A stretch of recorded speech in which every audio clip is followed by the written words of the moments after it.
Buonasera a tutti e benvenuti. Per me è particolarmente felice la serata di oggi perché iniziamo un nuovo ciclo di conferenze del pomeriggio dei pomeriggi del Romanico. Ormai è una tradizione che va avanti dal 2020, forse anche da di più, e quindi è sempre un piacere confermare questa tradizione di anno in anno con un argomento diverso, con una tematica diversa. La tematica di quest'anno poi è particolarmente originale perché io per prima non conosco l'argomento, se non per qualche spiegazione sulla musica legata ai canti della Divina Commedia di Dante, del Paradiso e così via, però diciamo che con questo ciclo di conferenze scendiamo più nel dettaglio della musica del Medioevo in Sardegna e a maggior ragione oggi che parliamo di uno strumento che è legato profondamente con la nostra tradizione, con la nostra identità. Prima di iniziare vorrei dare la parola alla professoressa Martorelli che come ogni anno cura il ciclo di conferenze perché è giusto che sia lei ad introdurlo nel migliore dei modi. Buon ascolto e buonasera.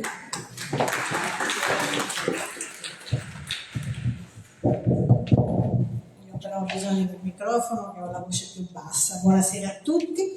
Sì, iniziamo oggi questo percorso in un altro dei temi che ci portano all'interno della vita nel Medioevo e quest'anno appunto, come già vi abbiamo anticipato anche durante l'assemblea, abbiamo scelto la musica.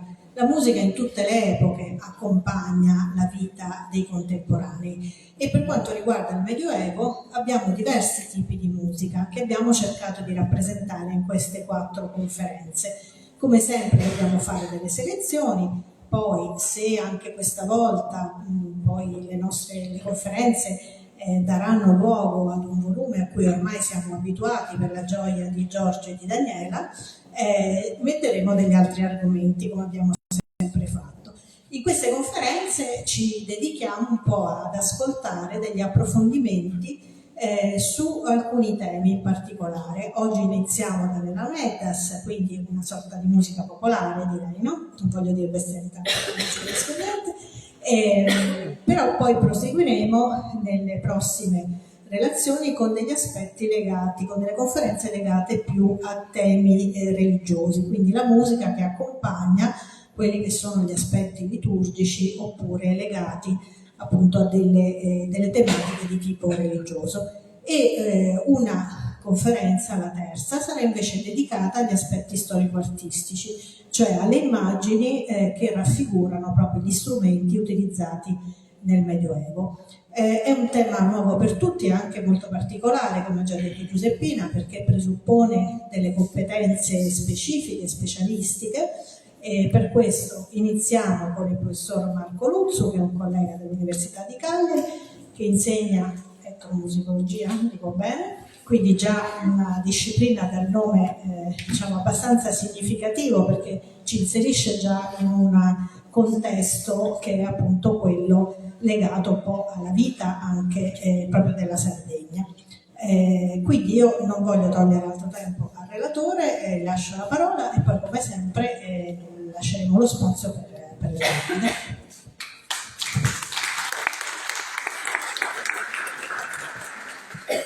Allora, grazie mille, buonasera a tutti e tutte, grazie per l'invito all'Associazione Amici del Romanico, alla professoressa Martorelli. Io vi chiedo scusa, mi siedo perché ho portato delle slide, ho bisogno di pilotare il computer, per cui ecco, riesco a agire più comodo in questa maniera. La professora Martorelli diceva che io mi occupo di etnomusicologia, che è una disciplina che studia le musiche di tradizione orale, fondamentalmente. Se dovessi dare una prima definizione del mio ambito disciplinare, è quello dello studio delle musiche di tradizione orale. E quindi c'è già una questione centrale qui, che le musiche di tradizione orale normalmente non lasciano tracce documentali, o almeno non lasciano fonti dirette, intendendo partiture musicali, cioè per definizione il nostro oggetto di studio è una musica che non viene fissata su carta e quindi i documenti che attestano le pratiche di cui noi ci occupiamo delle fonti che sono per lo più fonti in qualche modo che parlano dei contesti, degli usi. È interessante il fatto che poi, lo diceva sempre lo Sala Martorelli, le laurette sono strumenti centrali. Devo però dire che rispetto a altre pratiche musicali importanti oggi per la Sardegna, penso per esempio al cantatenore, in realtà noi abbiamo una serie di fonti che ci possono raccontare qualcosa sulla presenza e sugli usi delle lauretas del passato. Per cui io proverò un po' a fare questo. Ecco, abbiamo, come dicevo, tratteremo di fonti che non ci dicono come si suonava, che non sono spartiti, che non sono partiture, ma fonti che comunque ci porteranno indietro nel tempo di diversi secoli, a differenza, come vi accennavo, di altre pratiche musicali di cui non possediamo documenti, insomma, che vanno troppo indietro nel tempo, ma soprattutto di documenti che ci raccontano di una circolazione che è mediterranea. Ecco, questo credo sia un primo punto importante, cioè è molto più interessante pensare alle lauretas come a un esemplare specifico di una famiglia più ampia di aerofoni policanici, cioè di strumenti a fiato che hanno più canne, dove più canne vengono suonate dallo stesso suonatore, che sono una tipologia organologica, una tipologia di strumenti ampiamente attestate e diffuse in tutto il Mediterraneo, da nord a sud, da est a ovest, veramente da secoli, se non da millenni, cioè veramente in maniera molto lontana nel tempo. Allora, in un contesto come quello sardo, dove mi sembra, insomma, in cui a volte c'è una narrazione che è forse troppo autoriferita, e quindi che tutto sembra inventato da noi, esportato da noi, eccetera, secondo me la prospettiva è più scientificamente rigorosa, ma anche più sana, di pensare alle lauretas come appunto una tipologia particolare di una classe organologica che si trova ampiamente rappresentata nel Mediterraneo. Allora, ecco, la storia diventa una storia degli aerofoni policalmi del Mediterraneo e credo che in questo modo proporvela possa diventare più interessante. Quindi proverò a mostrarvi alcune. Intanto vi mostrerò come lavoro l'etnomusicologo. Noi fondamentalmente, ecco, io lo dicevo proprio per statuto disciplinare, facciamo meno ricerca d'archivio, ricerca sulle fonti storiche, facciamo più ricerca di carattere etnografico, il nostro metodo viene più dall'antropologia, cioè io lavoro per lo più con musicisti viventi, e il mio lavoro è l'osservazione partecipante e parlare con loro, incontrarli, ascoltarli mentre fanno musica e vivere i contesti in cui queste musiche vengono praticate.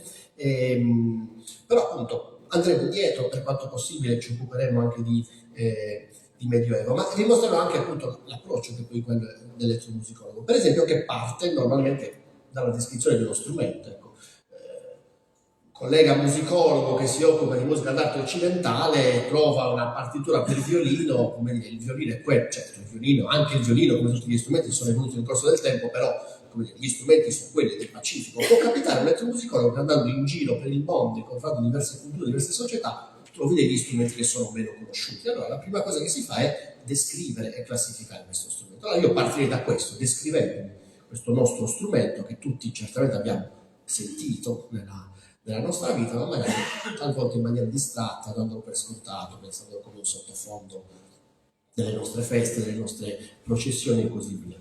Quindi inizierei proprio da questo, senza annoiarmi con troppe nozioni, però qua c'è un primo dato interessante che introdurrei così. È noto, è stato studiato dall'etnologia, dall'antropologia linguistica, che quando in un determinato ambito si sviluppa un lessico molto, molto ricco, evidentemente quello è un ambito culturale importante. Ci sono gli esempi tipici che gli Inuit hanno non so quanti termini per definire l'acqua ghiacciata. Noi abbiamo neve e ghiaccio, per loro è molto importante nella loro cultura. Come dire, l'elemento dell'acqua ghiacciata hanno un nome per quel ghiaccio che resta opaco, invece il ghiaccio che è trasparente ha un altro nome. Quindi una ricchezza terminologica dà il segno che quell'oggetto, quella pratica sia importante per la cultura. Se ci si sofferma a dare un sacco di nomi appunto a quell'oggetto. Le lauretas ci dicono subito questo. Dal punto di vista intanto appunto descrittivo è uno strumento apparentemente molto semplice, costituito da 3 canne, come vedete 3 canne di diversa lunghezza, ognuna col suo nome. C'è la canna più lunga che si chiama tumbu, che è caratterizzata dal fatto di non avere fori. Sapete, negli strumenti a fiato la nota che produce una canna dipende dalla lunghezza del tubo, quindi da quanta strada deve fare l'aria, il soffio del suonatore dentro il tubo prima di uscire. Cioè, più è lungo il tubo, più è grave il suono, più è bassa la nota. I tubi possono avere dei fori che vengono tappati con le dita, in quel caso io posso, sollevando i fori, cambiare la lunghezza del percorso che fa quest'aria e quindi modulare delle melodie, creare delle melodie. Nelle nostre launette Sudungu è una canna priva di fori, quindi la nota che produrrà dipende da quanto è lunga fisicamente la canna. Mentre le altre 2 canne, che si chiamano mancosa, quella legata al Sudungu, che si tiene con la mano sinistra, e mancosetta, quella utilizzata con la mano destra, sono 2 canne melodiche, cioè hanno ognuna 4 fori che vengono digitati, più un quinto foro che sta sotto che si chiama riff.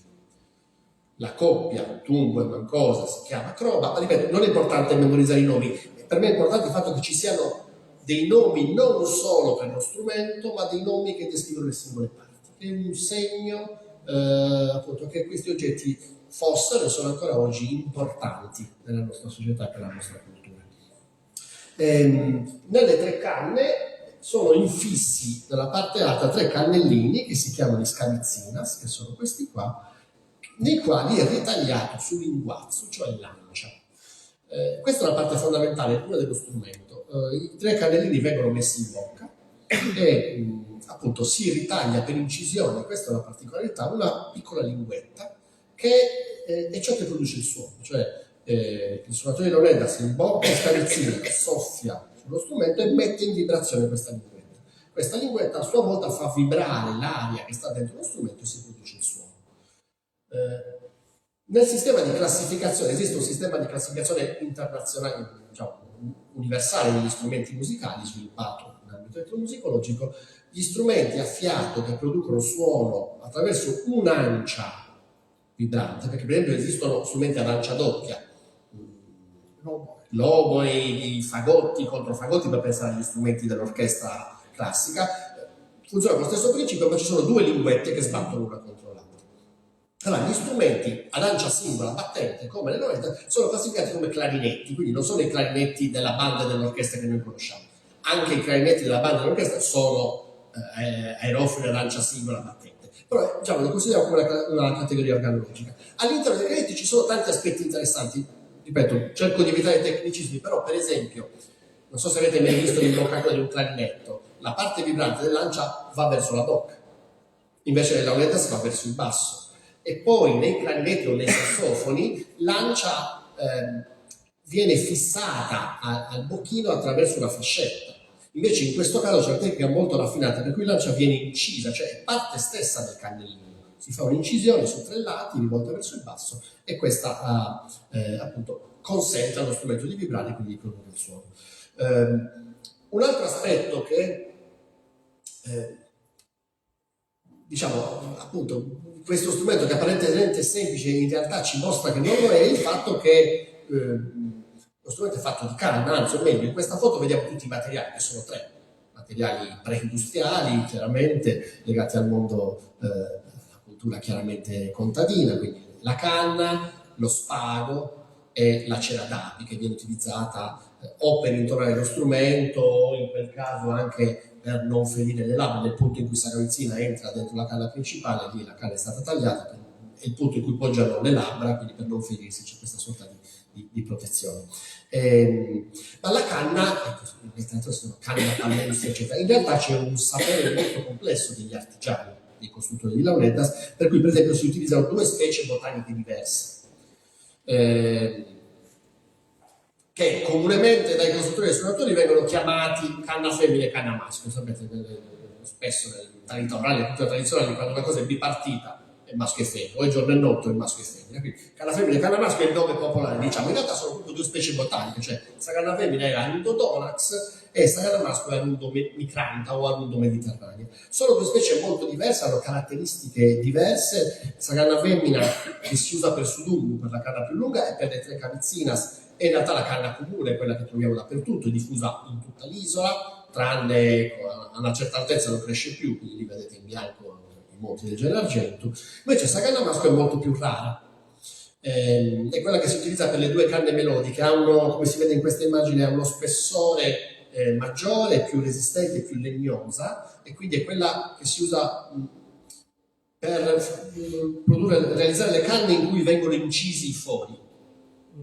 È canna masco, e appunto questa richiede tutta una serie di un lavoro e dei saperi complessi. Le canne si raccolgono ancora oggi in questo periodo, a gennaio, a febbraio, luna calante, i giorni successivi alla luna piena, i suonatori e i costruttori di launeddas da tutta l'isola, dalla parte meridionale dell'isola, questo strumento è diffuso nella Sardegna meridionale, vanno tipicamente attorno sul Rio Mano, il fiume che passa per Barumini, Villamar e così via, dove ci sono i cannetti di canna masco, e vanno lì a fare la loro scorta di canne. C'è tutto un sapere molto complesso connesso alla stagionatura, al trattamento di questi materiali e così via. Altro aspetto interessante, per finire di descrivervi lo strumento, è il fatto che le launeddas non sono uno strumento, ma sono una famiglia di strumenti musicali. Cioè, anche questa è una cosa molto comune. Noi nell'orchestra abbiamo gli archi, pensate a un quartetto d'archi, dove abbiamo il contrabbasso, che è l'esemplare più grande, il violoncello, la viola, il violino, sono tutti strumenti molto simili tra loro, ma di dimensioni diverse. Ecco, pensiamo a qualcosa di simile, cioè launeddas in termine generico, ma la famiglia delle launeddas è costituita da diversi concertus. Ma c'è tutta una cosa interessante, perché noi abbiamo molti termini nel mondo delle launeddas che chiaramente vengono da termini in italiano di ambito musicale, ma con un significato completamente diverso. Un concerto in italiano è forma musicale, una performance, eccetera. Qua per noi i concerti sono le diverse tipologie di launeddas. Questo è il motivo per cui tipicamente, lo avrete notato, un suonatore di launeddas non va in giro con le sue tre canne, quindi con uno strumento, ma va in giro con va in giro con una custodia di questo tipo, che si chiama su stracasciu. Etimologicamente stracasciu viene da turcasso, no? Che sono le farete, sono le custodie nelle quali gli arcieri conservavano le frecce per la sua forma, e va in giro con su stracasciu perché deve portarsi appresso differenti concerti. Anche qui non entro in aspetti tecnici, ma ogni concerto ha un suo nome. Quando voi sentite termini come fiorassio, punte organo, mediana PP, eccetera, ecco, quelli sono i diversi concerti, le diverse tipologie di strumento. E ogni concerto si differenzia dall'altro per fondamentalmente le note che tu hai a disposizione nelle due canne melodiche. Perché qui riduco all'essenza le informazioni, però appunto se in un concerto, se nel fiorassio ho sulla mano destra le note do, re, mi, fa, nell'altro strumento magari avrò mi, sol, la, si, do. Cosa significa questo? Che se io ho a disposizione da un concerto all'altro note diverse, quando passo da un concerto all'altro non potrò eseguire la stessa melodia. Se io ho una melodia che fa do, re, mi, re, do, ma nell'altro concerto non ho quelle note, non posso suonare la stessa melodia. E questo significa che ogni concerto ha il suo repertorio. Questo ha enormi ripercussioni, per esempio, nelle modalità di apprendimento. Cioè, tipicamente un giovane allievo va dal maestro, impara a seconda dell'area geografica della scuola, insomma, inizia col fiorassio e tu impari col fiorassio tutto il repertorio, quindi prima le cose più semplici, le suonate di accompagnamento religioso, poi passi alle musiche di accompagnamento al ballo che sono più complesse, eccetera. Quando hai finito cambi concerto e rinizi su punto e rinizi da capo. I concerti in uso sono oggi più o meno una decina, quindi immaginate l'apprendimento del repertorio è molto complesso e molto, molto articolato. Tipicamente quando un etnomusicologo incontra uno strumento musicale nuovo, per prima cosa lo descrive come abbiamo fatto, e poi c'è un altro passaggio interessante, che si passa dall'oggetto all'interazione tra l'oggetto e l'essere umano, la persona, il suonatore, e quindi si parla di tecniche esecutive, perché appunto stessi strumenti musicali in diverse culture possono essere suonati in maniera differente. Un esempio molto semplice è il contrabbasso che citavo prima, che in orchestra, la tecnica classica, appunto, l'orchestra viene, per esempio, le corde vengono sollecitate e suonate con l'archetto, tipicamente nel jazz, nel contrabbasso jazz, invece le corde vengono pizzicate. Quindi la tecnica esecutiva è la relazione tra il musicista e l'oggetto. Sono tante le peculiarità della tecnica esecutiva delle launeddas, ce n'è una che forse è la più significativa, che ci servirà anche poi per parlare di di fonti storiche, che è la tecnica della respirazione circolare o del fiato continuo. Cioè c'è un'esigenza, direi, musicale, estetica, che è quella di poter ottenere un fiato continuo. Qualcuno di voi, molti di voi avranno avuto esperienza, ai miei tempi, ma credo ancora, si imparava a suonare il flauto alle scuole medie, lo strumento a fiato, e normalmente quando tu suoni il fiato, carichi dai polmoni, inizi a soffiare, fai la tua melodia, a un certo punto non hai più fiato, smetti di soffiare, il suono si interrompe, respiri nuovamente, e poi inizi a suonare. In molti strumenti a fiato, e in alcune culture, si è sviluppata l'esigenza di avere un suono continuo e ininterrotto. Come si fa questa cosa? Bisogna incanalare continuamente dell'aria dentro lo strumento. In tantissimi casi, pensate a tutto l'ambito delle zampogne, del centro e del sud Italia, delle cornamuse, del nord Europa e così via, è stata, come dire, le canne vengono infisse in una sacca che viene gonfiata, c'è un cannellino per gonfiarla, le zampogne suonano così, tu soffi finché hai fiato, quando non hai più fiato, premi, la sacca sta sotto il braccio, premi con il braccio, sta sotto l'ascella, e quindi l'aria che è stata conservata dentro la sacca continua a alimentare le canne, il suono continua a uscire, a essere prodotto, e tu puoi respirare. Nelle Lauledas è stato sviluppato un'altra cosa che riguarda appunto la tecnica esecutiva e non l'utilizzo di questa sacca, cioè si fa una riserva d'aria nelle guance, con una tecnica che viene descritta da queste immagini, cioè noi siamo nella prima fase. Che cosa sta succedendo? Il suonatore inspira, quindi prende aria dal naso e carica i polmoni d'aria. A un certo punto, fase 2, mette lo strumento in bocca, inizia a soffiare, e come vedete quello che è il numero 2, quello è il palato molle, la parte finale del palato, in automatico quando noi soffiamo il palato molle si alza e isola la cavità nasale da quella orale. La prova che, non so se avete mai notato, il fatto che per noi è impossibile soffiare contemporaneamente dalla bocca e dal naso. Non so se avete mai provato, o l'uno o l'altro, perché quando sto soffiando dalla bocca il palato si alza e isola il naso, e viceversa. Quindi, come automatismo, quando lo suonatore di Lauletta sta soffiando nella seconda immagine, la cavità nasale viene isolata.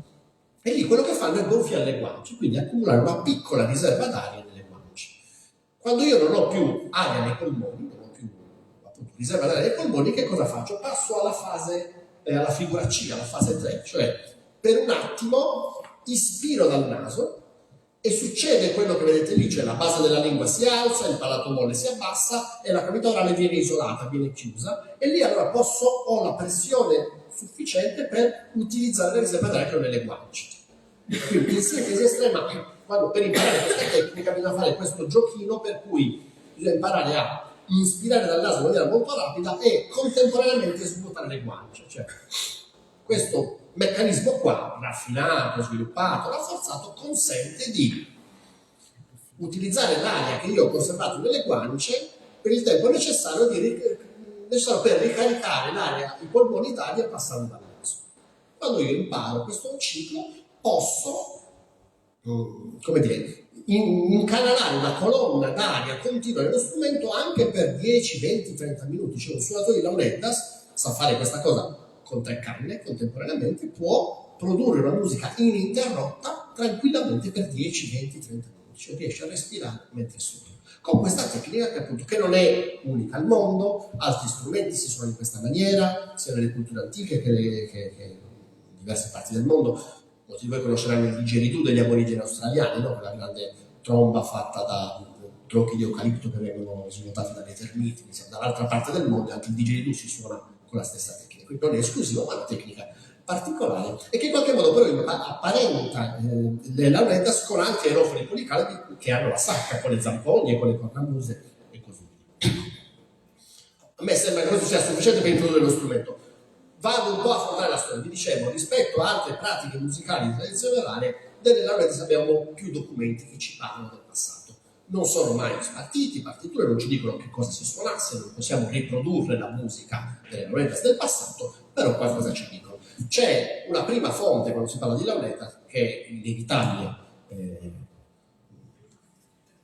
va sempre trattata, che è questa. Questo è un bronzetto di epoca geografica datato VIII-IX secolo a.C., ritrovato da Antonio Caramelli nel 1906 a Haiti.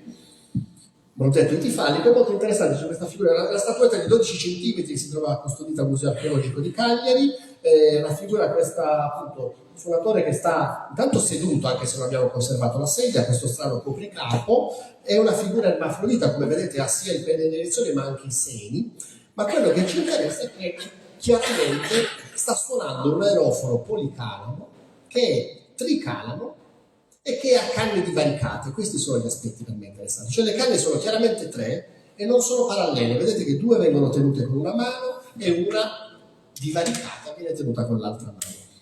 Perché è interessante questo? Perché connette le Lauletas, questa fonte che è molto antica, a altre tipologie di aerofoni policalami che noi ritroviamo in area mediterranea. E questa distinzione, cioè il fatto che io mi sia soffermato su questo aspetto delle canne divaricate è importante, perché noi possiamo suddividere la miriade di tipologie di strumenti musicali del passato e del presente in area mediterranea in strumenti policalami con canne divaricate, come vedete in quegli auloi greci o nelle tibie, che poi diventano le tibie romane, oppure strumenti con canne parallele, come vedete in quell'argul egiziano. Ora, questa sembra forse una cosa poco interessante, una stupidaggine, però è fondamentale per noi, perché nelle canne parallele, come lo strumento egiziano, argul sono raffigurati anche nelle tombe dei faraoni, cioè sono anche questi insomma, strumenti molto antichi. Nella canna parallela, cioè nell'aerofono policalamo a canne parallele, qual è l'idea? In realtà il pensiero del musicista è sempre monodico, cioè io sto suonando una melodia su una canna, poi voglio più volume, ne metto un'altra a fianco che è identica, che ha i suoni della stessa posizione e suono, diteggio tutte e 2 le canne con le stesse dita. Quindi io sto pensando di fare una melodia che però viene prodotta da 2 canne.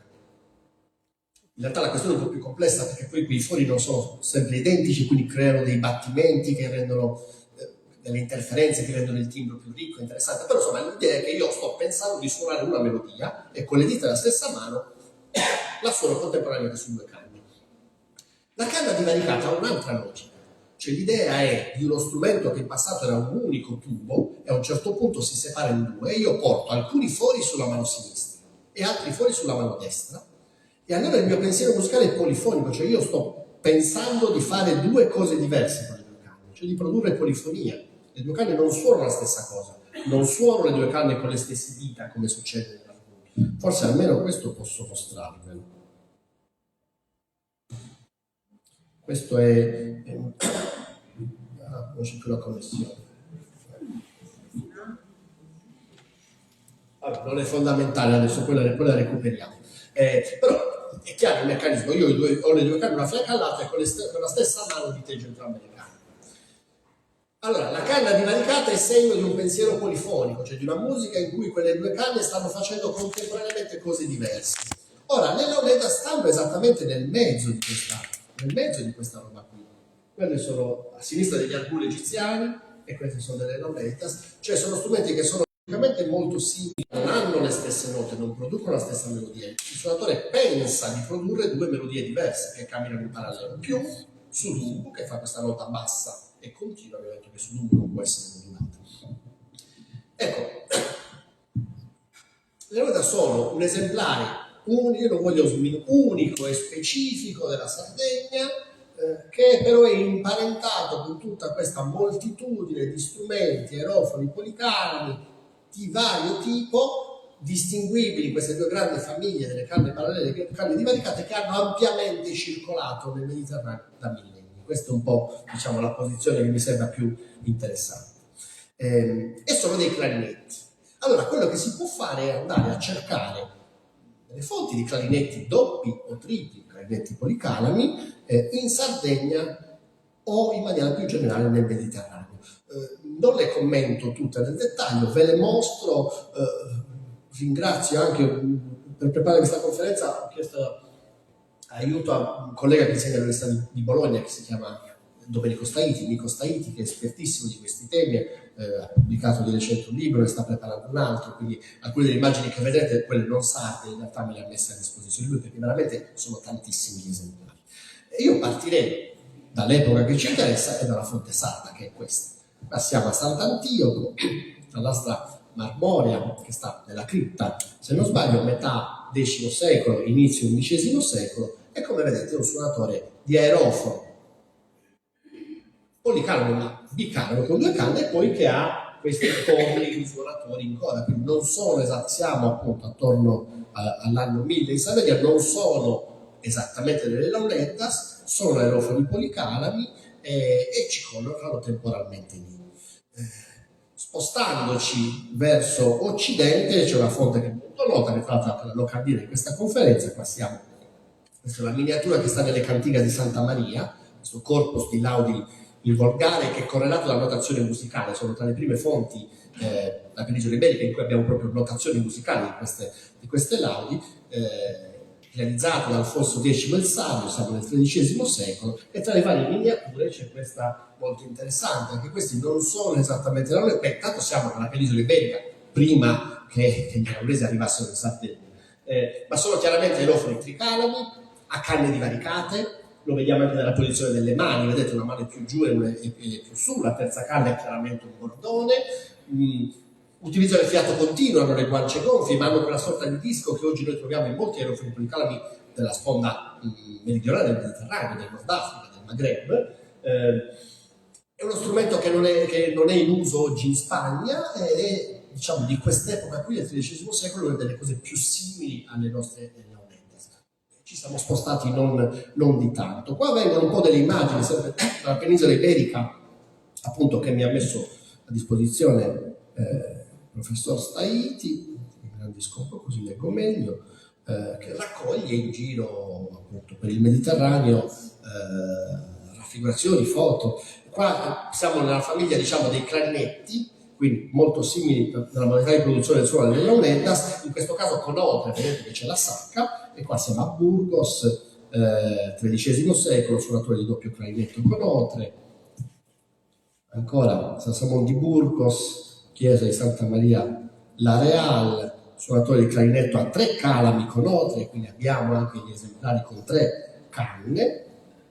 Questo è un altro esempio molto interessante, fine X, inizio XI secolo, sud-ovest della Francia, fonte strana, vedete uno strumento, un clarinetto bicalamo, si vedono benissimo le 2 imboccature, qua però sono paralleli, ma è chiaro dal modo in cui alle dita che in realtà appunto le 2 canne producono melodie diverse, e poi si può tornare in Sardegna, ma siamo già arrivati un po' oltre nel tempo. Questa è molto nota, questa è una figurazione che sta alla chiesa di San Bachisio a Bolotana, siamo già nel 1598, anche qua è interessante, abbiamo 2 canne, ma abbiamo, ecco, c'è un altro dettaglio organologico su cui non mi sono soffermato, che è il fatto che le launettas fuori non sono tondi come nella maggior parte degli strumenti a fiato, ma sono rettangolari, e qua lo sono chiaramente, ha le guance gonfie, quindi abbiamo il fiato continuo, o ancora questo è un ciclo di quadri, il ciclo dei misteri gaudiosi del Rosario,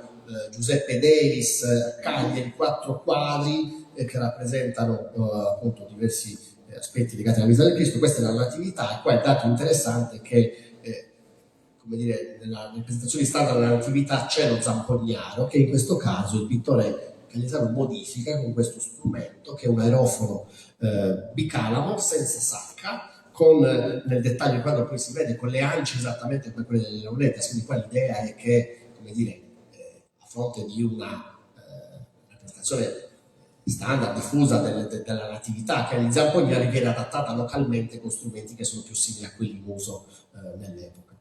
Poi ci sono le fonti scritte, stiamo ancora andando avanti nel tempo, però almeno un paio ve le voglio raccontare. Questa intanto è la prima attestazione del termine launettas, che noi conosciamo, ne parlavo prima. In realtà noi abbiamo alcuni documenti dalla fine del Cinquecento che parlano chiaramente di suonatori popolari che andavano in giro in Sardegna, nei paesi, a suonare delle feste, però vengono chiamati flauteros, gli strumenti vengono chiamati charamias, cirimias. Noi intuiamo che fossero suonatori di launettas, ma non c'è il termine. La prima attestazione del termine launettas appare nel 1639. Salvatore Vidal, al secolo Giovanni Andrea Simone Contini, era un monaco francescano nato a Maracalagonis, e appunto nel 1639 pubblica questa Annale Sardina, un'opera in latino molto complessa, articolata, che comprende alcune ecloche, alcuni complimenti poetici di tema bucolico, pastorale, tra cui De Mystica Fertilitate. E a un certo punto in quest'area si trova scritto Dic Melibae Besus Mancosa Sarte Magistra Flato Nicolas Tuas Dum Servem Titrus Agnus, cioè Dici o Melibae, la tipica la bucolica virginiana, no? C'è Melibeo, c'è Titilo, sono i personaggi delle bucoliche classiche, no? Quindi Dici o Melibeo, un verso, le tue mancosas con arte magistrale suonano Nicola, mentre Titilo custodisce gli agnelli. Queste tre figure, uno che canta o che declama dei versi, il pastore che custodisce gli agnelli e Nicola che dà fiato alle sue mancosas. La cosa interessante di quest'opera di Vidal è che ci sono le glosse, cioè una specie di, appunto, in coda al volume vengono spiegati alcuni termini. Allora abbiamo due spiegazioni. Intanto vedete Besus, Sardum Versum latino, cioè quella V latina sta già evolvendo in B, come vinum che diventa binum in sardo, no? Quindi versus subverso è già diventato subverso quella cronologica. Quindi lui ci deve spiegare che Besus è un termine sardo che sta per versus latino. E poi c'è mancosas, lui lo spiega, qui a pagina 135, linea 31, c'è mancosa. Sardum vocabulum fistula rundinea Sardegna. Scusate, fistula rundinea lauletas, cioè il tubo di canna delle lauletas. Per la prima volta abbiamo attestato il termine lauletas. C'è poi una serie di documenti che sono interessanti, vanno ancora più avanti nel tempo e sono per noi molto interessanti perché attestano la presenza già dal primo Settecento, ma dalla fine del Seicento, di suonatori di lauletas professionisti. Questo è molto interessante, no? Perché gli strumenti popolari possono essere strumenti che uno fa il pastore, ha il flauto di canna nel taschino e mentre si muove solo in campagna suona il flauto. Altro discorso se tu hai dei professionisti. Abbiamo creato un sistema in cui la società ha bisogno di quella musica e fa in modo che il musicista possa sostentarsi economicamente solo dalla sua musica e quindi specializzarsi in quello strumento. Significa che quello strumento è importante per la società, che quel musicista si può specializzare e quindi quella musica diventerà più complessa e così via. Per noi sono molto importanti i cosiddetti contratti a zerarchia. Il zeracus, che letteralmente oggi lo traduciamo come servi, in realtà viene inteso come fondamentalmente i giovani scapoli. Cioè l'idea è che, escluse appunto le elite che erano possedenti di terra, un giovane non aveva possedimenti e andava a lavorare al servizio di qualcun altro. Fondamentalmente sono i giovani celibi e sono quelli che organizzavano le feste. L'idea è che nella festa si fa il ballo, e il ballo è l'unica occasione socialmente accettata in cui ci può essere anche un contatto fisico tra uomo e donna. Questo non è il contesto, ai miei studenti dico è l'occasione per trovare la pivelle, no? Quindi i giovani scapoli del paese organizzavano i balli e il suonatore di lauletas era così importante che mentre ancora oggi i suonatori di lauletas sono professionisti, se qualcuno di voi avrà fatto parte del comitato della festa del proprio paese, se tu organizzi la festa hai bisogno del suonatore di lauletas che è un professionista retribuito, ma che viene retribuito per la singola prestazione. Cioè, caro suonatore, sono nel comitato di Santa Maria, mi servi in un paese il 7 settembre di fare la processione, quanto vuoi, questo è quello che ti devo, vieni, fai la tua prestazione, ti retribuisco e grazie, arrivederci. In passato era così importante avere i suonatori e soprattutto si suonava di più, si ballava di più, c'era l'istituzione dei balli domenicali, ogni domenica all'uscita dalla messa principale si ballava in piazza, per cui i giovani di Zeracus, i giovani scapoli, si garantivano la presenza del suonatore in paese attraverso un contratto stipulato da un notaio annuale. E questi contratti a zerarchia sono documenti che attestano questa cosa qui. Questo l'avevamo pubblicato, è stato ritrovato da Roberto Milletto, l'avevamo pubblicato nell'Enciclopedia della Musica Sarda, che è un'opera che io ho curato nel 2012-13, pubblicata all'Unione Sarda. In realtà di recente è venuto fuori, ed era il primo contratto a zerarchia. Di recente è stato trovato uno un po' precedente con lo stesso suonatore. È interessante che Luigi Lai, il decano dei suonatori di lauletas, ancora vivente, classe 1932, da giovane ha stipulato dei contratti di questo tipo. Quindi almeno dal primo Settecento sino ai primi decenni del Novecento il suonatore di lauletas era un professionista retribuito, contrattualizzato in questa maniera. Vi leggo solo il passaggio che ci interessa e appunto il contratto notabile stabilisce in quale occasione deve venire il paese a suonare, quanto devi essere pagato, se non vieni pagato, se non ti presenti una volta puoi mandare un sostituto, se non ti presenti 2, 3 ti scaliamo la paga, così ti paghiamo gli starelli di grano, per un accordo commerciale, di prestazione professionale. Insomma, qua si dice che detto Antioco Meli, il contratto è fatto tra i giovani Saracusi, i giovani scapoli, diciamo, di Villasor e Antioco Meli, 1705. Si dice che detto Antioco Meli si obbliga a servire suddetti scapoli e le altre persone del presente villaggio a suonare per loro il tamburo e le launeddas nelle case e nei luoghi in cui vorranno a loro piacimento ballare, tanto nel presente villaggio così come nelle feste rurali di quello e nel carnevale, intendendoli soltanto i balli ed eccettuate le danze. Ora, questo passaggio è molto denso. Intanto il suonatore di launeddas è anche un suonatore di tamburo, o forse un suonatore di suito e tamburino, quindi questa coppia di strumenti con un flauto e un tamburo che venivano suonati dallo stesso musicista, che questa è una storia interessante, uno strumento chiaramente di provenienza dalla penisola iberica, che arriva in Sardegna. Noi abbiamo documentata l'arrivo di questo strumento, la sua diffusione, l'apice, il declino. Esiste un documentario molto bello girato da Gavino Gabi nel 1953 che a Cabras documenta Camenda, Noto Pilloni, l'ultimo suonatore di suito e tamburo della Sardegna. Dopo di lui non ce ne saranno altri. Quindi qua le fonti ci permettono, questo strumento di uso popolare, proprio di attestare l'arrivo, il climax di diffusione e la graduale scomparsa. Uno strumento che ancora oggi, per esempio, in Catalogna viene utilizzato per accompagnare le feste, e probabilmente appunto Antioco Meli suonava anche questo. Suonare nelle case, l'usanza di fare, per esempio nel periodo che precede il carnevale, i balli non in piazza, ma in susoccio, veramente serie, che è il susoccio, quindi in case private, balli in case private, è una cosa che in alcuni paesi si usa ancora a fare, già è previsto. Sono previste le feste dei santi in paese, ma anche le chiese campestri, si mette tutta l'istituzione dei novenari, delle feste lunghe, ancora oggi estremamente importanti. C'è questa cosa qui, ci sono le feste religiose, ci sono i carnevali, che ancora oggi in Sardegna sono momenti in cui la danza ballo sardo, sono aspetti centrali. Commentavo prima, resta un po' enigmatico per me questa distinzione tra balli e danza, che non continuiamo a non capire bene, però vabbè. C'è un'altra questione, poi passo più alla pratica, ai repertori, che io ho indagato un po' di tempo fa, è interessante, che riguarda l'etimologia del termine launeddas. Cioè abbiamo detto che per la prima volta lo troviamo attestato nel 1639, ma qual è l'origine di questo termine? Da dove viene? I nomi di molti strumenti sono prestiti da altri ambiti lessicali. Avete presente, non so come chiamate, Sierraiolo, Scrociarraisi, le raganelle. Ecco, in italiano raganella chiaramente viene da rana, cioè ha un suono, gli strumenti da stretti della settimana santa, no? Ha un suono simile alla rana, io dal termine dell'animale, dall'irrazionale della rana, prendo il nome dello strumento. Launeddas non è così, launeddas è un termine del sardo capitanese che identifica solo e soltanto quello strumento. Da dove viene questo termine? Io ho un po' indagato, mi sono occupato un po' di Giulio Fara, che è stato uno dei pionieri dell'elettromusicologia sarda, ma nazionale, e la cosa interessante è che ci interroghiamo sull'origine del termine launeddas almeno dal Settecento, e continuiamo a farlo ancora oggi.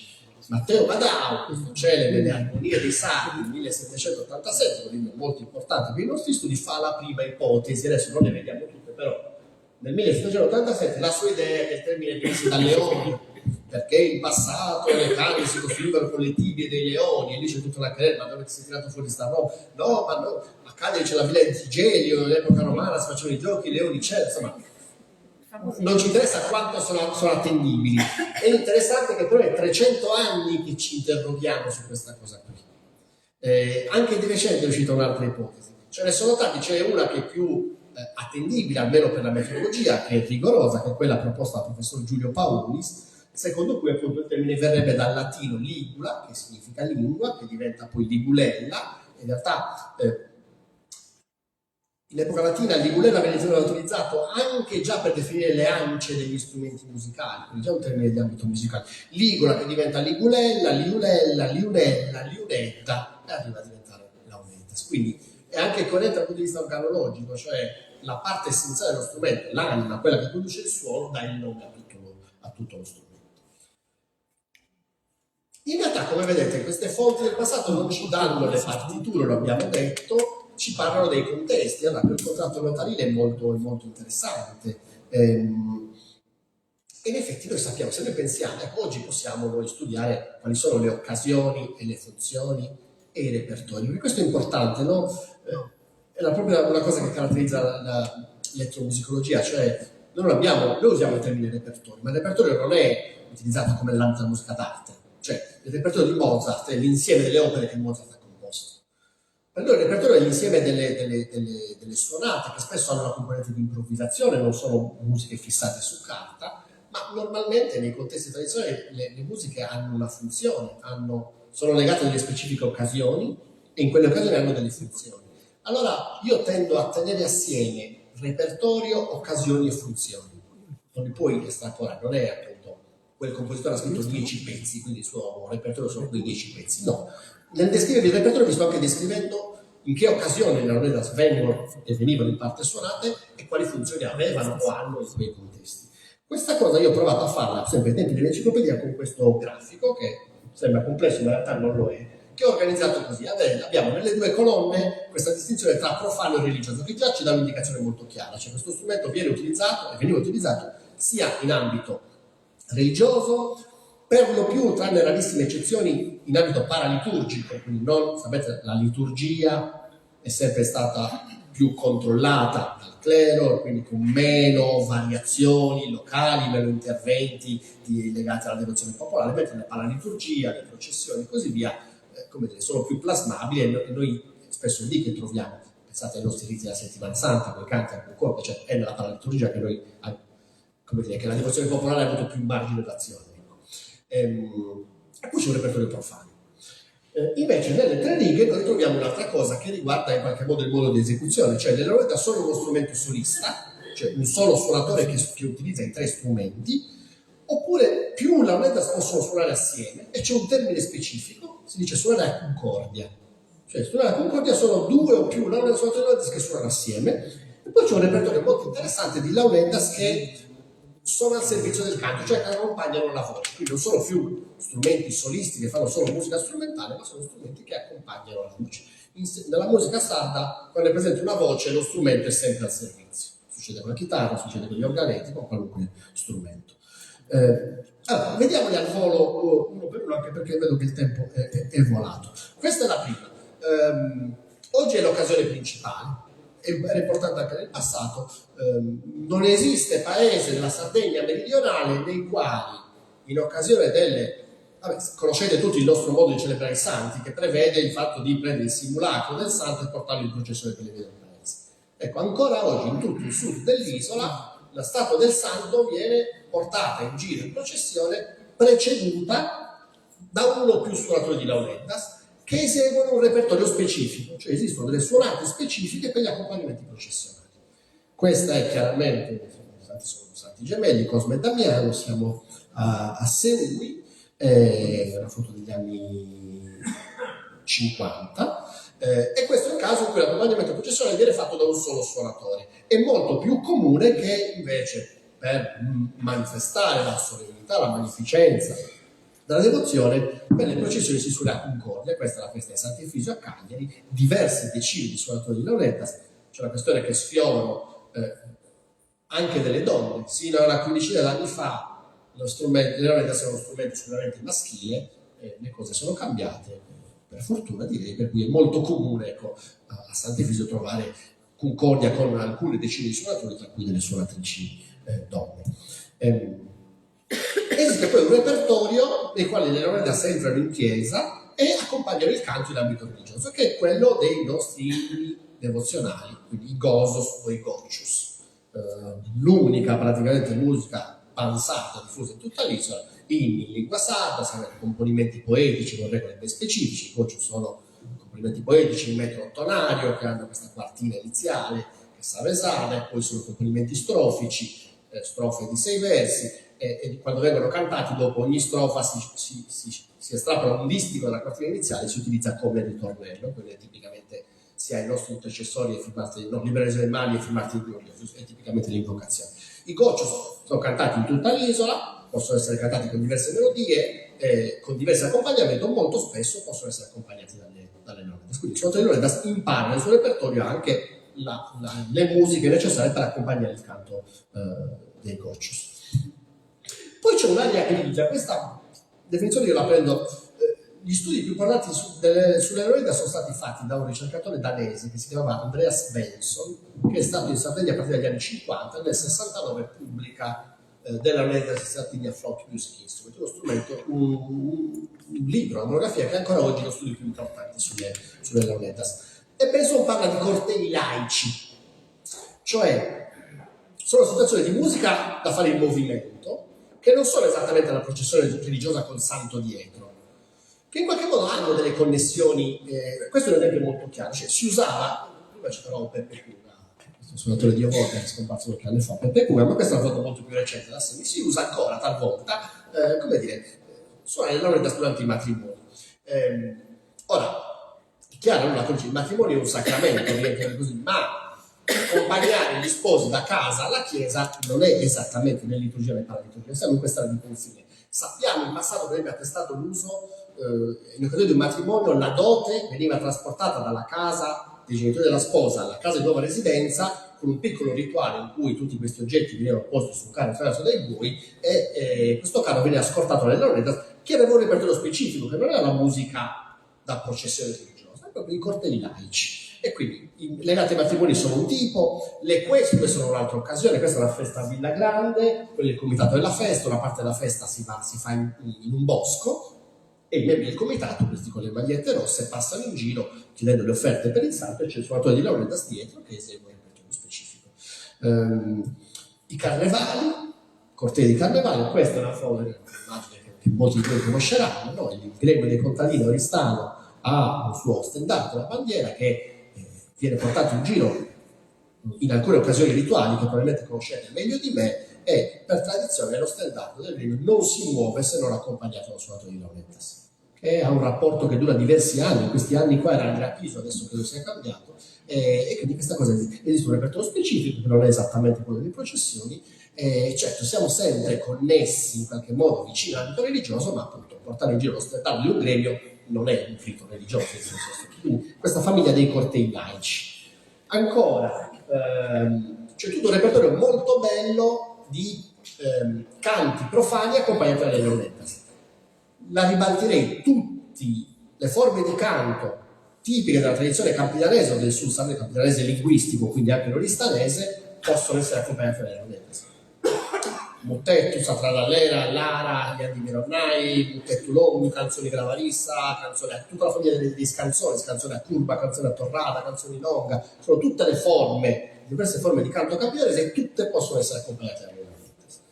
E poi c'è la parte più importante che è il ballo, cioè le Leonidas sono la parte più raffinata del repertorio, più complessa dal punto di vista musicale, più affascinante, quella a cui un suonatore di Leonidas aspira, perché appunto tu quando prendi le lezioni inizi con i repertori processionali che sono un po' più facili e poi sei un vero suonatore quando impari a fare i balli. Ecco, sono le musiche di accompagnamento al ballo.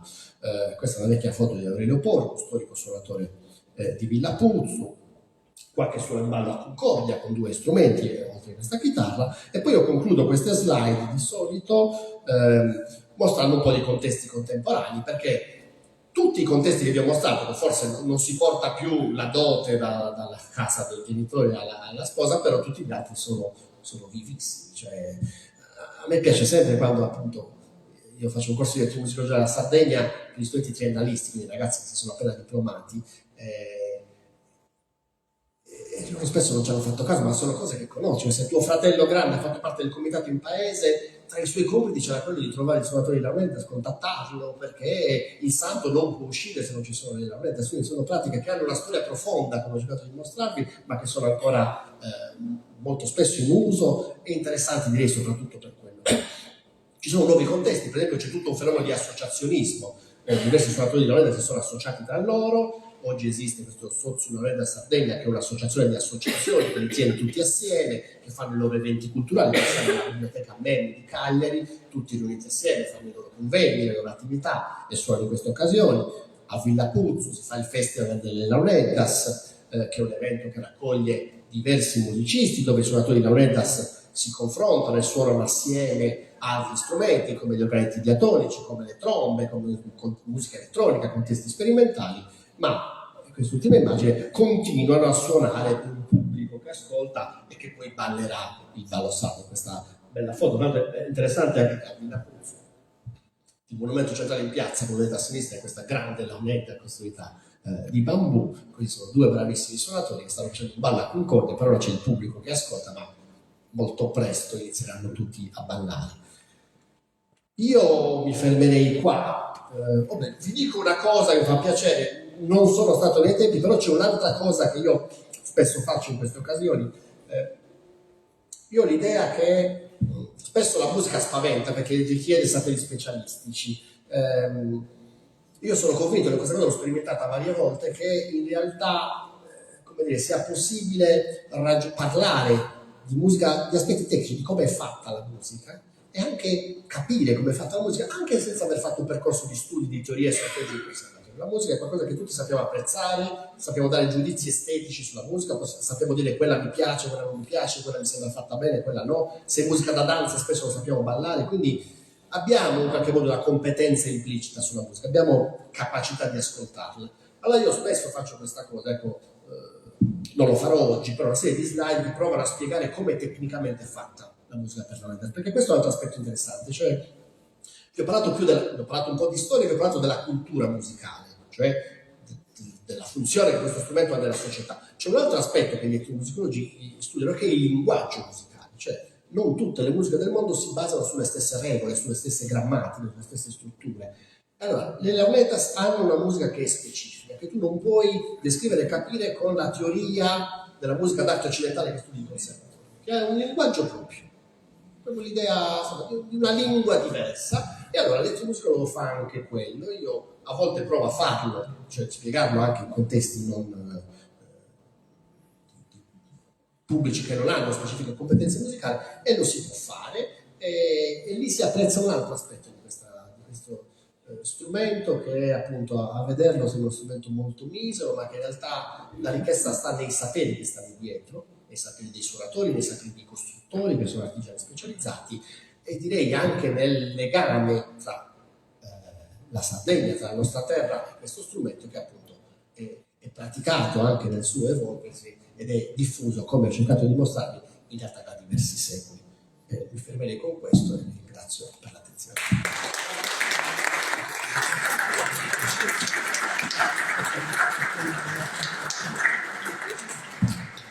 Io ringrazio il professor Bruzzo per aver aperto questo ciclo di conferenze con una conferenza veramente interessante. Personalmente mi ha aperto un mondo, perché io diciamo che le Launeddas le conosco per esatto, per la musica. Giù, microfono. Ho notato la profana. Io sono del nord, io sono di Ozieri, e quindi quando mi è capitato di organizzare degli eventi dove si richiedeva la presenza di un suonatore di Launeddas, quello che io da profana ho notato è che comunque bisognava rivolgersi sempre a musicisti da Oristano in giù, non ci sono nella mia zona. E quando poi ho visto le piante che vengono utilizzate per realizzare lo strumento, la curiosità che poi mi è nata è: dipende anche dalla diffusione della materia prima, cioè da noi non c'è la pianta, quindi presumo che sia legato a quella la diffusione dello strumento. Allora sì, tema molto interessante. Beh, intanto noi possiamo documentare un modificarsi dell'area di diffusione delle Launeddas. Citavamo prima nelle chiacchiere l'Angius Casalis, che siamo anni 30, 40 e l'Ottocento, vengono citate Launeddas anche molto più a nord.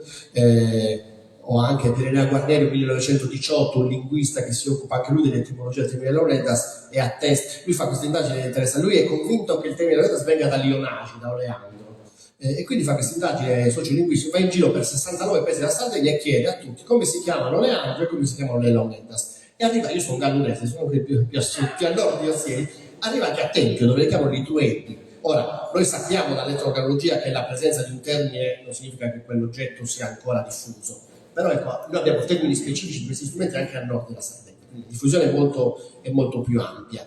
Sulle canne c'è una cosa interessante, questa l'abbiamo visto ai tempi dell'enciclopedia con un botanico che abbiamo coinvolto. Sagana maschio, che è diffusa in Sardegna, intanto mi spiegava arriva dall'India, ma in quella che si diffonde nel Mediterraneo c'è una specificità che i semi non sono fertili, a differenza delle specie asiatiche, per cui si propaga solo attraverso il rizoma, solo attraverso la radice. Quindi è una pianta che appunto il polline, le api, il vento non riescono a farla riprodurre, bisogna che qualcuno la pianti. E mentre questa canna femmina ha molti usi nella cultura tradizionale sarda, si fanno gli incannucciati dei tetti delle case campidanesi, nelle vigne per sostenere. Questa canna maschera non ha nessun uso, perché lui mi diceva, io che ho occhio per queste cose, a volte vado in giro, vi propongo questa ipotesi molto affascinante, io vedo ceppi di canna masco, allora perché sono quelli da soli non ci arrivano, sono fuori aria, non c'è nessuna ragione perché tu pianti la canna masco nel tuo terreno, perché non la usi per nessun altro. La mia ipotesi è che lì in passato ci fosse un costruttore di lauretas che se l'è piantata lui, che è un'ipotesi interessante, no? E che lui dice, lì ho visto le campagne di assemi eccetera, lì dall'altra parte. Quindi diciamo, ecco, la diffusione delle canne non è l'unica ragione, anche nel Sahara le canne solo le usano e si fanno 100 e passa chilometri per andare a Bangui.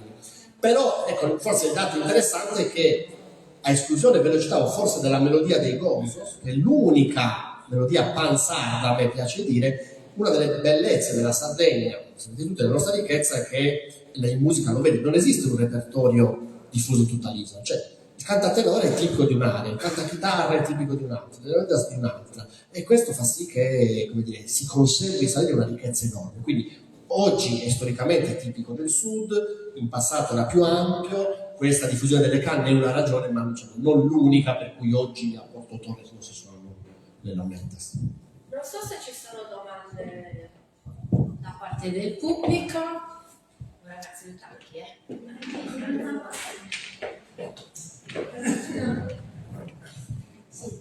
E volevo sapere se è possibile che la musica lauretas sia scritta in uno spartito e se invece gli apprendisti di questa tecnica devono soltanto imparare ad orecchio. Adesso mi ricordo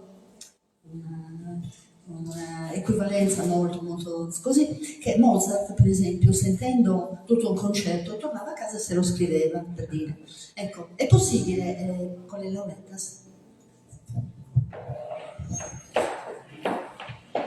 Grazie, molto interessante anche questo. Allora, sono due questioni. Uno, ancora oggi le lauretas si imparano per tradizione orale. C'è forse un elemento che è stato introdotto, che in realtà è molto importante, che è l'oralità secondaria, cioè le registrazioni.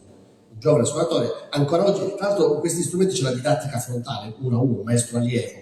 Esistono, il cantatenore non è così, tu il cantatenore lo impari in paese ascoltando gli altri, non vai da un maestro di cantatenore. Nelle lauretas questo è previsto, ancora oggi, e l'apprendimento è per tradizione orale, ti faccio ascoltare un pezzo e tu lo provi a rifarlo. Diciamo, le variazioni sono che oggi io magari mi filmo quello che mi sta suonando col telefonino, che lo posso riguardare, che magari ascolto, magari abbiamo un secolo, la prima registrazione di lauretas è del 1930, abbiamo quasi un secolo di registrazione, quindi si aggiunge questa cosa qui, però non c'è il metodo didattico come quando vai a studiare pianoforte o violino, ecco, si mantiene questa cosa qui. È possibile, allora tecnicamente è possibile fare una trascrizione, però la semiografia della musica d'arte occidentale, cioè la musica su pentagramma, ha dei limiti. Per esempio non descrive il timbro, no, per la ragione per cui vi dicevo prima, nell'orchestra i timbri sono dati, cioè nell'orchestra tu scrivi, quello è il clarinetto, quello è il tromba, quello è il violino, non devo descrivere solo quello strumento, lo conosciamo. E quindi quel sistema funziona molto bene per descrivere l'altezza delle note, per descrivere la durata, per descrivere meglio il timbro. Quindi con i limiti di quel sistema semiografico io posso fare una trascrizione, cioè ascoltare una suonata e scriverla su pentagramma. C'è poi un'altra questione che per me è fondamentale, gli etnomusicologi fanno trascrizione, però poi voi vedete due pezzi di canti che sono simili, ma concettualmente sono molto diversi, perché la partitura della musica d'arte occidentale è una partitura prescrittiva, cioè che dice, è il compositore che scrive per dire all'esecutore, caro violino secondo, mi devi fare questa cosa qui. E non è che cambi nota perché sei stravagante, devi fare quello. Noi facciamo trascrizioni, quindi voi le vedete, vi sembrano simili, però sono sempre descrittive, cioè la musica orale viene suonata, per definizione le musiche tradizionali prevedono improvvisazioni, variazioni sul momento, cioè io posso prendere una suonata di lauretas e trascrivere quella. Quello non è lo spartito che poi tutti i suonatori di lauretas devono replicare. Quindi diciamo, tecnicamente, il Benzo di cui vi parlavo, il ricercatore danese, pubblica quel lavoro nel 69, sono 2 volumi, e il secondo è tutto trascrizioni musicali. ma appunto sono trascrizioni che non conservano tutta la ricchezza di quelle suonate e che sono descrittive di una singola esecuzione. Con lo stesso suonatore l'indomani avrebbe fatto lo stesso ballo, la stessa suonata in maniera diversa. Con queste cautele.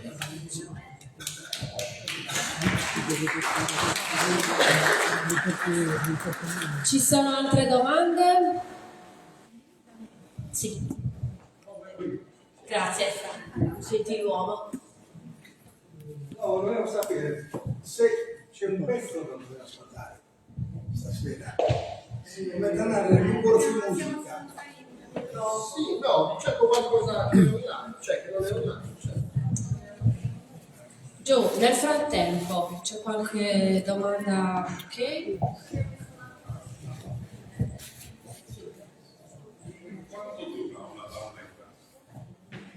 Domandona. No, benissimo. Conviene comprarla. Sì, assolutamente. Allora, il termine che usano spesso i compositori è i telai, quindi l'insieme delle tre canne. Noi abbiamo anche esemplari che hanno... Si può ripetere la domanda? Che non Sì, quanto durano le laulettas. Quindi le strutture, quelle che i costruttori spesso chiamano i telai, cioè le canne principali, abbiamo esemplari che hanno anche 100-150 anni. I scarizzinas, che sono quelle che tieni in bocca, si inumidiscono, invece vanno sostituite, come le ance di un clarinetto. La canna sembra un materiale deteriorabile, delicato, ma trattato bene, stagionato bene, in realtà hanno una certa durata.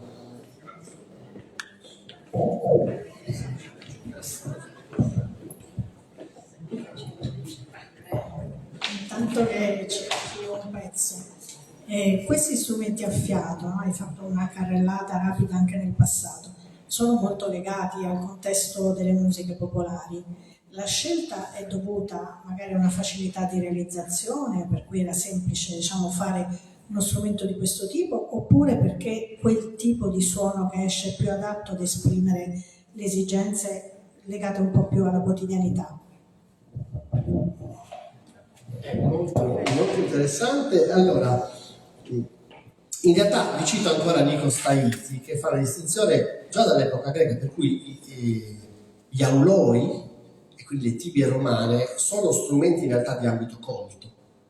Molto spesso però sono ance doppie, tant'è che l'ultimo libro di Nikos Taizi invece studia questi strumenti proprio dalle vecchie immagini, si vede che sono dei tubi più sottili, spesso un po' storti, quindi materiali più poveri. Gli auloi sono spesso di legno tornito, non sono di canna.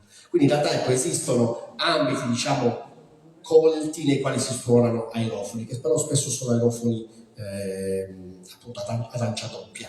Tutta questa famiglia dei zamponi eccetera sono più di uso popolare. Adesso mi viene da pensare, non è una questione però di volume, che le lauletà sapete hanno un grande volume, però in realtà noi abbiamo in ambito colto, abbiamo attestati trombe, altre classi orologi e aerofoni, che sono strumenti che fanno baccano nella musica da corte, nelle musiche anche ecclesiastiche, in realtà. Sì, questo no, in realtà esistono, cioè, gli auloi e le tibie romane sono strumenti, cioè, che possiamo considerare strumenti in ambito colto, non solo di uso popolare. Allora, dovrei aver trovato nel frattempo un video, sempre tratto dall'Enciclopedia della musica sarda, che era un'opera che aveva 16 volumi, ogni volume aveva un CD o un DVD allegato. Vista la zona, ecco, forse non vi ho detto una cosa, vi ho parlato di sud, però sempre il nostro Benson individua 4 aree, che sono aree anche stilistiche, sono diverse genealogie di suonatori, hanno modi diversi di fare le suonate, sono il Sarnus, che vi ho citato più volte, con Villa Puzzo, la Trecenta, il Campidano di Cagliari e poi l'altra area, quella di Cabras e dintorni, che è proprio considerato una tradizione propria. Allora, il più importante suonatore vivente di Cabras si chiama Stefano Pinna, e vi mostro il video, vi faccio sentire una suonata a ballo con lo strumento Fiorassio, appunto eseguita da Stefano. Allora, in realtà la traccia è audio in questo caso.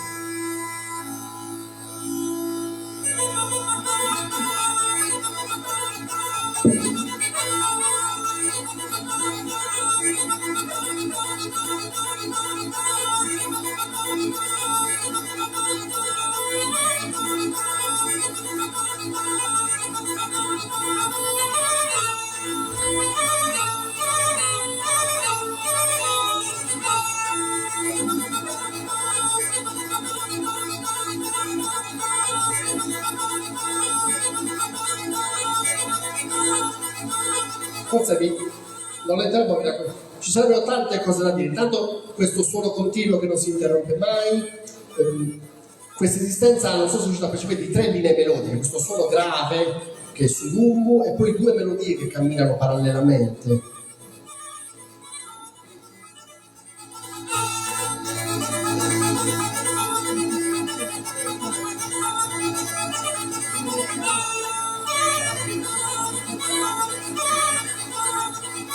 Forse vederlo aiuterebbe. C'è un'altra cosa che è molto caratteristica, intanto questa organizzazione delle frasi, c'è un'unità musicale fondamentale che si chiama noda o nodas, che sono delle frasi tripartite.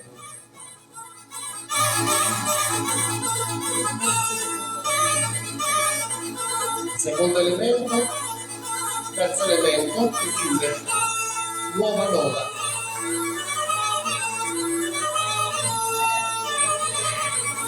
Passato a noda da due, terzo elemento, secondo elemento, terzo,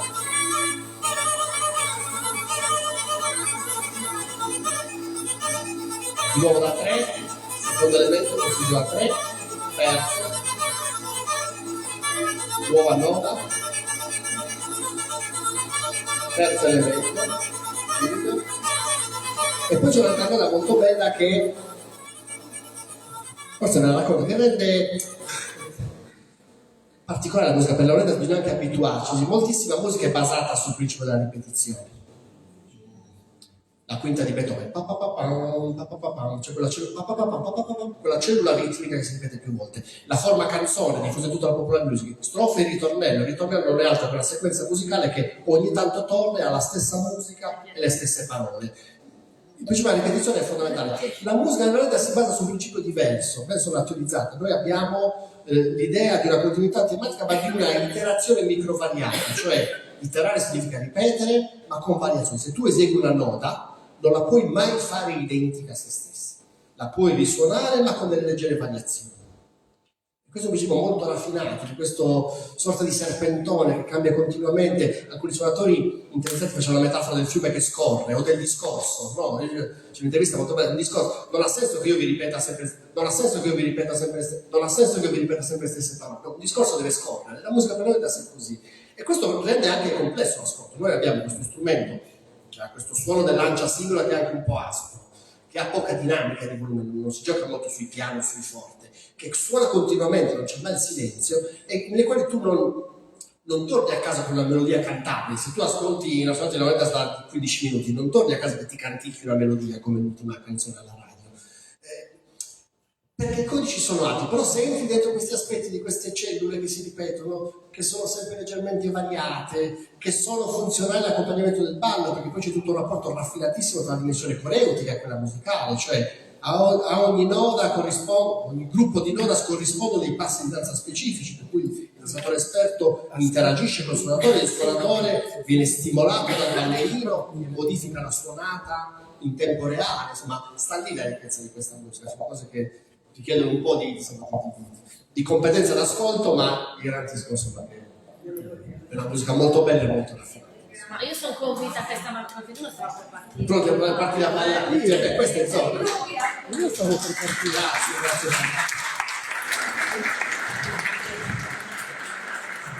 Bene, io vista anche l'ora ringrazio professor Nunziu, grazie mille, ringrazio voi, l'appuntamento è per venerdì prossimo sempre alle 18, buonasera. Ringrazio davvero Silvia e tutti gli operatori che ci ospitano sempre, grazie. L'appuntamento è di nuovo qua venerdì prossimo alle 18 e buona serata.